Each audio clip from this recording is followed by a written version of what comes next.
नमस्कार, आप live cities देख रहे हैं। मैं हूं जय शुक्ला। देखिए, 31 मई 2023 की तारीख थी और उस दिन आधी रात को कुछ ऐसा हो जाता है जिसके बाद पूरे बिहार में तहलका मच जाता है। कारण ये कि उस दिन आधी रात को बीजेपी नेता के घर पर बम का धमाका होता है, बम फेंक दिया जाता है, जिसके बाद काफी नुकसान भी होता है। हालांकि गनीमत यह होती है कि जान का नुकसान नहीं होता है, लेकिन सामानों का नुकसान होता है, घर की क्षति हो जाती है। ऐसे में उस पर सियासत भी होती है और उसके बाद से ही पुलिस जो है त्वरित टीम गठित कर उन लोगों की गिरफ्तारी में जुट जाती है जिन्होंने इस घटना को अंजाम दिया था, बीजेपी नेता के घर पर बम फेंक दिया था। पुलिस लगातार छापेमारी भी कर रही थी और अब जाकर आखिरकार पुलिस को कामयाबी मिली है और पुलिस ने इस मामले में जो आरोपी हैं उनको गिरफ्तार किया है। इसके साथ ही अन्य आरोपियों की गिरफ्तारी के लिए लगातार छापेमारी अभियान भी चलाया जा रहा है। अब पुलिस इस पर क्या कह रही है, गया के एसएसपी आशीष कुमार भारती इस पर क्या कह रहे हैं, कैसे सफलता हाथ लगी है और कौन लोग हैं ये जिन्होंने बीजेपी नेता के घर पर बम फेंक दिया था, जरा सुनिए। लगातार गया जिला में नक्सलियों के विरुद्ध अभियान चलाया जा रहा है।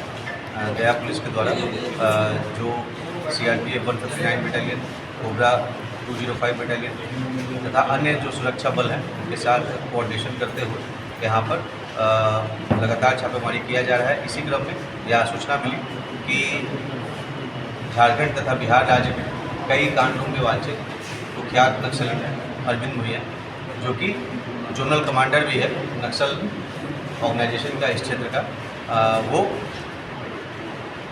गया जिले के सोहेल थाना क्षेत्र के बिराज में छुपा हुआ है। इस सूचना के सत्यापन तथा आवश्यक कार्रवाई के लिए SDPO Imamganj, additional SP operation तथा सीआरपीएफ 159 बटालियन एवं कोबरा बटालियन के पुलिस पदाधिकारी और बल, अन्य गया पुलिस के पदाधिकारी एवं बल के साथ वहाँ पर छापेमारी के लिए उन्होंने अभियान चलाया। तो सोहेल थाना क्षेत्र के बिराज गांव से एक व्यक्ति जिसका नाम है कपिल भारती, कपिल के पास से कपिल के पास एक व्यक्ति और पकड़ाया। उनके द्वारा पहले पुलिस को देख करके दिग्भ्रमित करने का प्रयास किया जा रहा था और उसके द्वारा बताया गया कि ये जो व्यक्ति है जो बाहर से आया हुआ है वो उसका पिता है, परंतु जब काफ़ी उसको पूछताछ किया गया तो पता चला कि वो अरविंद भुइयां था, जिसका वो पहचान छुपाने का प्रयास कर रहा था। तो उस कपिल भुइयां के द्वारा शुरुआत में गुमराह करने का प्रयास किया गया था, लेकिन उसके बाद जब साक्ष्य के साथ उससे पूछताछ की गई तो उसके द्वारा स्वीकार किया गया कि वो अरविंद भुइयां है। और तलाशी के क्रम में अरविंद भुइयां के पास से एक देसी पिस्टल, 35 राउंड गोली तथा 2 मैगजीन, एक रेडियो तथा एक हॉलिस्टर, कपड़े का पाउच, हथियार रखने वाला तथा 6 मोबाइल, डायरी और सिम इत्यादि बरामद हुआ। उससे जब पूछताछ किया गया इस संबंध में तो उसके द्वारा बताया गया कि वो इस पूरे क्षेत्र में जो नक्सली जो ऑर्गेनाइजेशन है उसको यहाँ पे लीड कर रहा है। और उसके द्वारा बताया गया कि उसका एक साथी है जिसका नाम है योगेंद्र भारती, वो भी अभी इसी क्षेत्र में आया हुआ है। और जब उस सूचना के सत्यापन तथा आवश्यक कार्रवाई के लिए फिर पुलिस टीम के द्वारा वहाँ पर उसके बताए अनुसार जब छापेमारी किया गया तो योगेंद्र भारती को ग्राम सलवार, जो कि इमामगंज थाना क्षेत्र में है, वहाँ से गिरफ्तार किया गया। उसके बाद उससे भी काफ़ी गहनता से पूछताछ की गई तो उसके बताए अनुसार उसकी निशानदेही पर ग्राम बीकोपुर, जो कि रोशनगंज थाना में पड़ता है, वहाँ से एक भरमार राइफल की बरामदगी की गई है। यहाँ पर यह उल्लेखनीय है कि जो अरविंद भुइयां है वो एक काफ़ी हार्डकोर नक्सली है और ये 100 से ज़्यादा कांडों में ये संलिप्त रहा है और लगातार ये फरार चल रहा था। और जो विगत कुछ वर्षों में जो यहाँ पर इस क्षेत्र के जो बड़े जो नक्सली जो नेता थे उनके जाने के बाद वो यहाँ पर इसको लीड कर रहा था।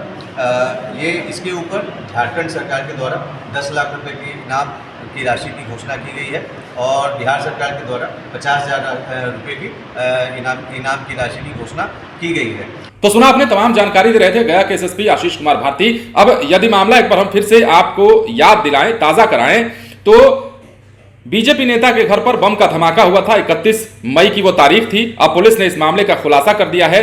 घटना में शामिल 2 अपराधियों को गिरफ्तार किया गया है। घटना में शामिल आरोपी आदिल खान और मेहताब खान की गिरफ्तारी हुई है।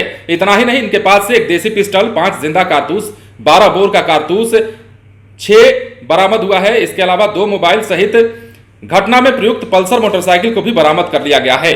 इसके अलावा जानकारी आपको यह भी दे, जैसा कि हमने आपको बताया, 31 मई की तारीख थी और डोभी थाना के करमौनी स्थित भाजपा नेता संतोष कुमार के घर पर बदमाशों ने बम से हमले कर दिए थे और काफी क्षति पहुंचाई थी। उस दौरान अपराधियों ने 4 बम फेंके थे। इसके अलावा 2 जिंदा बम भी बरामद किए गए थे और इस मामले में एसएसपी आशीष भारती ने बताया है कि जो घटना 31 मई की रात को हुई थी, उस मामले में बदमाशों ने बम से हमला किया था और इस मामले में त्वरित गंभीरता को देखते हुए कांड का उद्भेदन के लिए घटना में शामिल अपराधियों की गिरफ्तारी के लिए टीम का गठन किया गया और छापेमारी की गई, जिसके बाद यह सफलता हाथ लगी है। इसके अलावा यह भी बताया कि 26 जून को संबंधित पुलिस को सूचना प्राप्त हुआ कि इस कांड में शामिल 2 अपराधी डोभी थाना क्षेत्र के अंतर्गत NH 83 स्थित घटेरिया मोड़ के पास एकत्रित हैं और इसी सूचना के आधार पर जब छापेमारी की गई तो आदिल खान और मेहताब खान को हथियार के साथ गिरफ्तार कर लिया गया है।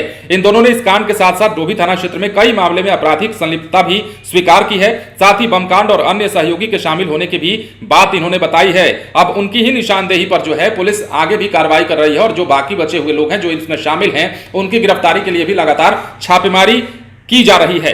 तो एक बड़ी सफलता पुलिस को मिली है। गया पुलिस को कह सकते हैं। बीजेपी नेता के घर पर जब 31 मई की रात को हमला हुआ था तो उस दौरान बिहार की सियासत भी उबलने लगी थी। लगातार बीजेपी के नेता हमलावर हो गए थे और आरोप सरकार पर लगा रहे थे, आरोप बिहार की पुलिस पर लगा रहे थे, लेकिन अब पुलिस ने अपना काम कर दिया है। गया के एसएसपी आशीष भारती ने तमाम जानकारी दी है और बताया है कि कैसे इन 2 आरोपियों की गिरफ्तारी की गई है और इनकी निशानदेही पर और भी गिरफ्तारियां संभव है। बने रहे लाइव सिटीज के साथ। यदि अब तक आपने हमारे चैनल को सब्सक्राइब नहीं किया है तो सब्सक्राइब कर लीजिए ताकि हम आपको खबरों से अपडेट रख सकें। धन्यवाद।